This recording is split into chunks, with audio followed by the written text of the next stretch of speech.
दियामर में बाबूसर रेले में जाँ भाग डॉक्टर मशाल और उनके देवर की मैयतें लोधरा रवाना कर दी गई हैं। थोर नाले में सैलाब में 2 अफराद बह गए। तलाश जारी है। थकलोशी के मकाम पर सैलाब से पुल को नुकसान पहुंचा है। सैलाब से मवासलाती निज़ाम दरहम बरहम हो गया। सयाहों को राबतों में मुश्किलात का सामना है। बाबूसर टॉप पर पीर के रोज़ क्लाउड बर्स्ट के बायस सैलाब में बह जाने वाले 15 सयाहों की तलाश आज भी जारी रही। तर्जुमान सूबाई हुकूमत के मुताबिक शराह कराक्रम 2 मकामात पर बंद है। शराह कराक्रम की बंदिश से हज़ारों मुसाफिर जगह जगह फंसे हुए हैं। इस्लामाबाद की हाउसिंग सोसाइटी के बरसाती नाले में बह जाने वाले बाप बेटी का 2 रोज़ बाद भी कोई सुराग न मिल सका। रेस्क्यू ऑपरेशन को फेज़ 5 के नाले से दरियाए स्वां में गोरखपुर तक वसी कर दिया गया है। देखिए शबीर डार की रिपोर्ट।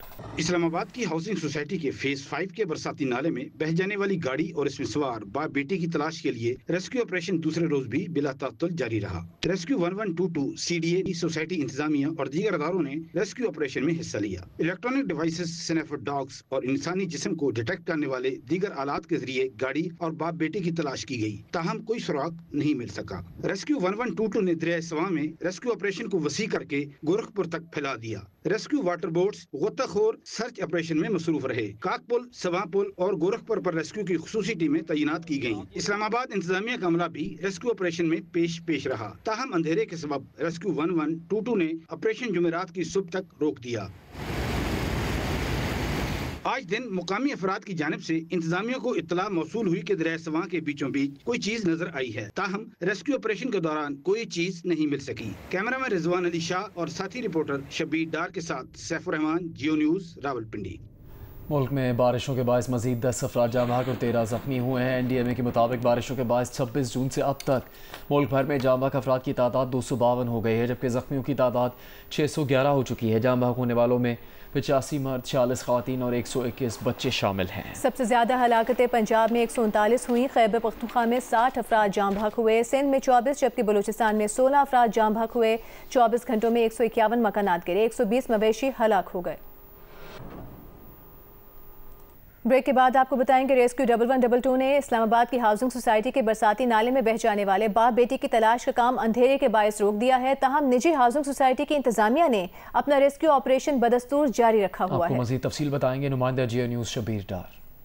इस्लामाबाद की हाउसिंग सोसाइटी के फेज़ 5 के बरसाती नाले में बह जाने वाले कर्नल रिटायर्ड काजी इसहाक और उसकी बेटी का ताहाल कोई सुराग नहीं मिल सका है और आज दूसरे रोज़ भी रेस्क्यू ऑपरेशन मुख्तलिफ मकामात पर जारी रहा। ताहम अंधेरे के सबब रेस्क्यू 1122 ने दरियाई सवां के मकाम पर ऑपरेशन क्लोज़ कर दिया है और रेस्क्यू काम का कहना है कि कल सुबह रोशनी होते हुए जो रेस्क्यू ऑपरेशन है वो दोबारा शुरू किया जाएगा। ताहम जो सोसाइटी इंतजामिया है उनकी जानिब से रेस्क्यू ऑपरेशन ताहाल जारी है। आज पूरा दिन DHA इंतजामिया, इस्लामाबाद इंतजामिया, रेस्क्यू 1122 और दीगर जो इदारे हैं वो रेस्क्यू ऑपरेशन में मसरूफ़ रहे। ताहम अभी तक कोई हौसला अफजा खबर सामने नहीं आई है। ताहम इंतजामिया का कहना है कि जब तक जो बाप बेटी बरसाती नाले में बह गए हैं उनकी तलाश के लिए जो है ऑपरेशन जारी गया, जब तक कोई सुराग नहीं मिलता।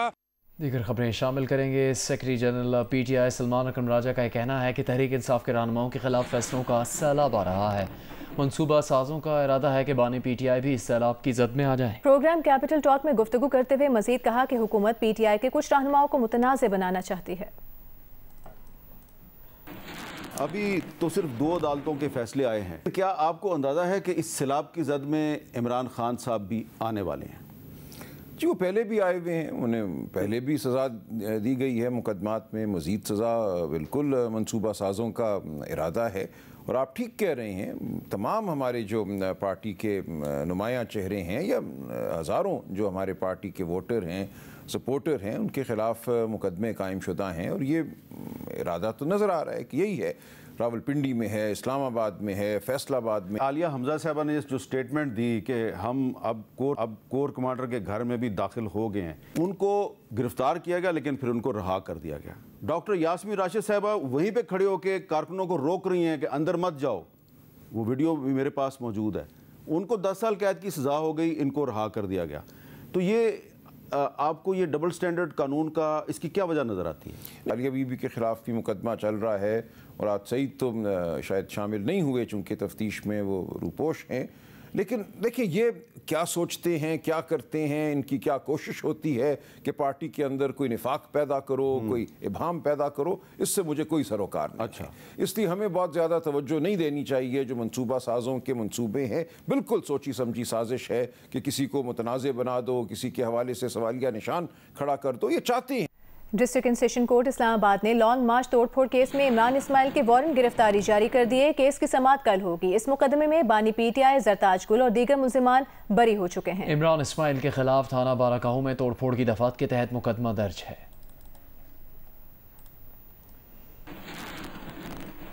रहीम यार खान में 6 डाकू ने हथियार डालकर खुद को पुलिस के हवाले कर दिया। DPO के मुताबिक इनमें डाकुओं का सरगना कुर्बान लठानी भी शामिल है। डाकू कुर्बान लठानी के सर की कीमत 50 लाख रुपए मुकर्रर है।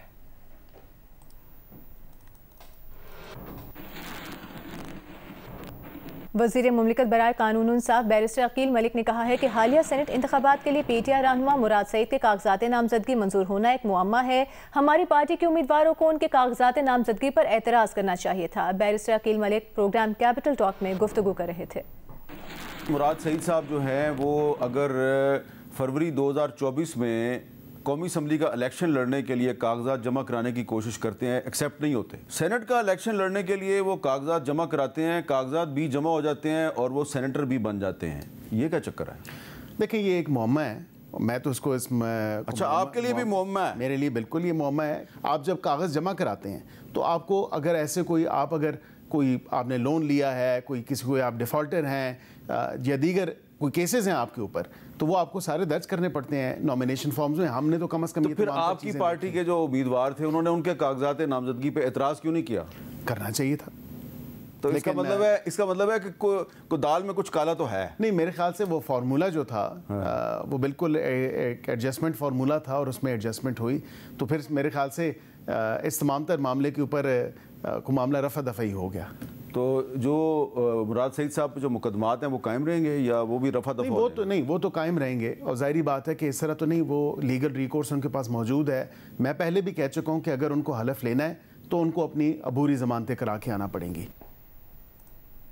अभी आपको बताएंगे अमेरिका आने वाले तमाम गैर मुल्कियों को अब $250 इजाफी वीज़ा फ़ीस देना होगी। ये वीज़ा हर वो मुसाफिर अदा करेगा फ़ीस जो नॉन इमिग्रेंट वीज़ा के लिए अप्लाई करेगा। इसमें सयाहत, तिजारत और हुसूल इल्म के लिए आर्जी तौर पर अमेरिका आने वाले लोग शामिल होंगे। अमरीकी मीडिया के मुताबिक वीज़ा शराइत पर मुकम्मल अमल दरामद की सूरत में अमरीका से वापस जाने वाले फ़र्द को ये वीज़ा फ़ीस वापस कर दी जाएगी। अमरीकी माहिर कानून के मुताबिक ये इजाफी वीज़ा फ़ीस दरअसल एक तरह का सेफ्टी डिपॉजिट है जो वीज़ा मुद्दत की तकमील के बाद वापस जाने वालों को वापस कर दिया जाएगा। ताहम $250 की वापसी खुदकार नहीं होगी। वीज़ा लेने वाले शख्स को साबित करना होगा कि उसने वीज़ा शराइत की मुकम्मल पासदारी की है। अभी तक ये वाज़ेह नहीं कि इस इजाफी वीज़ा फ़ीस की वापसी का तरीक़ेकार क्या होगा। इजाफी visa fees one big beautiful bill act के तहत लगाई गई है।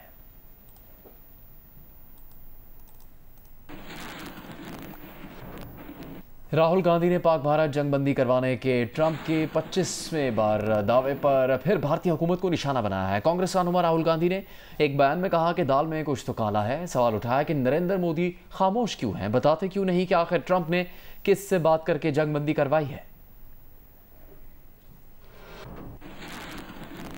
एशियन क्रिकेट काउंसिल के सालाना इजलास की सदारत के लिए मोहसिन नकवी बांग्लादेश पहुंच गए हैं। भारतीय मीडिया के मुताबिक BCCI के नायब सदर राजीव शुक्ला भी ऑनलाइन इजलास में शिरकत करेंगे।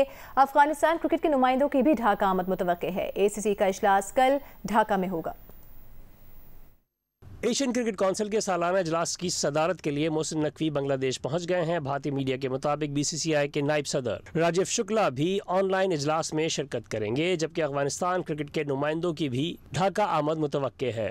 ACC का इजलास जुमेरात को ढाका में होगा।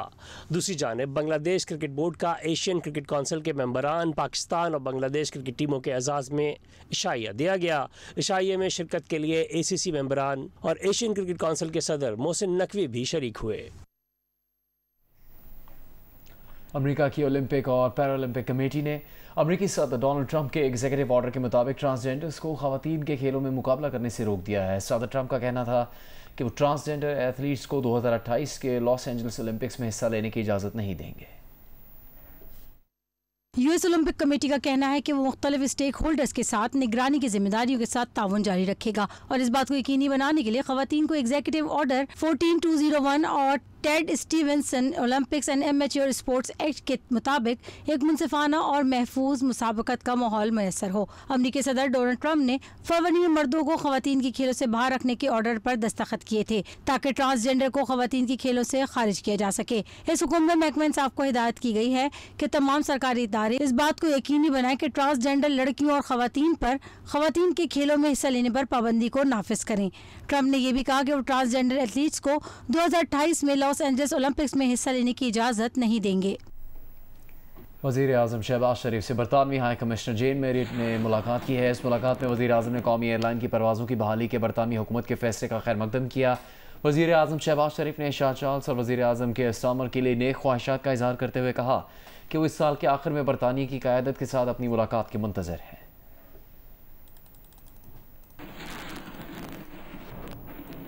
पार्लियामेंट की पब्लिक अकाउंट्स कमेटी को बताया गया कि नेशनल बैंक की जानिब से 190 अरब रुपए कर्ज की रिकवरियां नहीं हो रही। सेक्रेटरी खजाना इमदादुल्ला बोसाल के मुताबिक रिकवरी की कोशिशें की जा रही हैं। अब तक दिए गए कर्ज में से 28.7 अरब रिकवर हुए हैं। कमेटी का इजलास जुनैद अकबर खान की ज़ेर सदारत हुआ। अमीर जमात इस्लामी हाफिज नईमुर रहमान का कहना है कि बिजली के बिलों की मद में आवाम से 244 अरब रुपए नाजायज़ वसूल किए गए। हुकूमत बिजली और पेट्रोल की कीमतों में फौरी कमी करे। सरगोदा में मीडिया से बात करते हुए उन्होंने कहा कि जमात इस्लामी महंगाई के खिलाफ मुल्कगीर एहतजाज करेगी। एक सवाल पर हाफिज नईमुर रहमान ने कहा कि मखसूस नशिस्तों पर हक तहरीक इंसाफ का था, PTI के हक पर शब खून माना गया है। लाहौर में बारिश का पानी जमा होने के बायस मार्बल मार्केट इचरे में मोटरसाइकिल सवार गड्ढे में गिर गया। CCTV वीडियो सामने आ गई। अहले इलाका का कहना है कि मार्बल मार्केट में वासा की पाइपलाइन डालने की वजह से खुदाई की गई थी।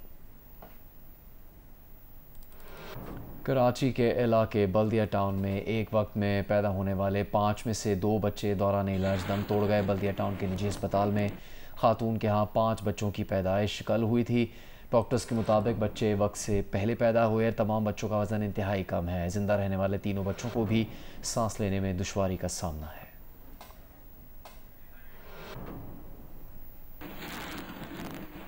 कराची में पानी की बंदिश के खिलाफ एहतजाज करने वालों के खिलाफ मुकदमा दर्ज कर लिया गया। पुलिस के मुताबिक ये एहतजाज मंगल की शब गुलशन हुदैत के करीब किया गया, जिसकी वजह से कई घंटों तक ट्रैफिक मुअत्तल रहा। शहरियों को परेशानी का सामना करना पड़ा। मुकदमे में 8 शहरियों को नामजद किया गया, जबकि 52 नामालूम अफराद भी मुकदमे में शामिल किए गए हैं।